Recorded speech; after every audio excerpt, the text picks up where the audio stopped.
क्या सीएम होगा उमर अब्दुल्ला बताइए।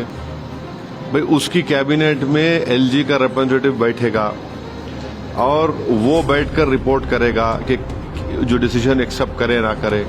अगर उमर अब्दुल्ला अपने मंत्रियों को लेकर दिल्ली आना चाह रहे तो प्लेन में बैठ के ऐसा नहीं आ सकते, उनको एलजी से परमिशन लेके आना पड़ेगा, एक प्यून को अपॉइंट नहीं कर पाएंगे, तो पूरा पावर तो एलजी के पास ही है।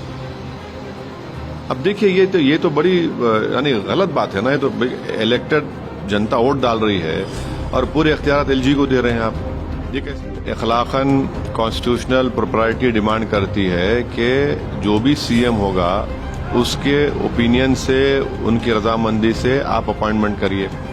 मगर एक अजीब और गरीब किस्म का एक्ट पास किया गया 370 का, जिसमें आपको एक मिसाल देता हूं। कैबिनेट की मीटिंग होगी, उमर अब्दुल्ला की कैबिनेट मीटिंग होगी तो एलजी का रिप्रेजेंटेटिव बैठेगा उसमें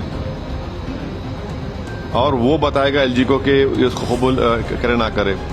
अगर उमर अब्दुल्ला कैबिनेट के मिनिस्टर को दिल्ली जाने का है, दिल्ली जाने का भी है, तो उसको एलजी से परमिशन लेके जाना पड़ेगा। एक प्यून को अपॉइंट नहीं कर सकता सीएम वहां का।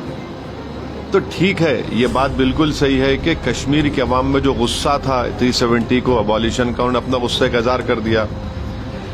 और फिर दूसरा ये है कि हमारे पड़ोसी मुल्क जो बोलते थे कश्मीर के बारे में, इलेक्शन तो हुआ, साफ सुथरा हुआ, इसमें कोई इनकार नहीं कर सकता, ये भी एक बहुत बड़ी कामयाबी है।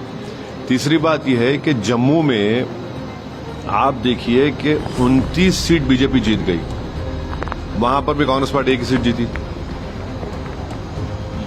ये चीजों को देखने की जरूरत है। कश्मीर छोड़ दी, वैली, अच्छा कश्मीर में तो बीजेपी ने बड़ा प्रोपेगेंडा किया था कि पहाड़ी गुज्जर, वो सब जीरो हो गया, पहाड़ी गुज्जर मिलकर बीजेपी को हरा दिए।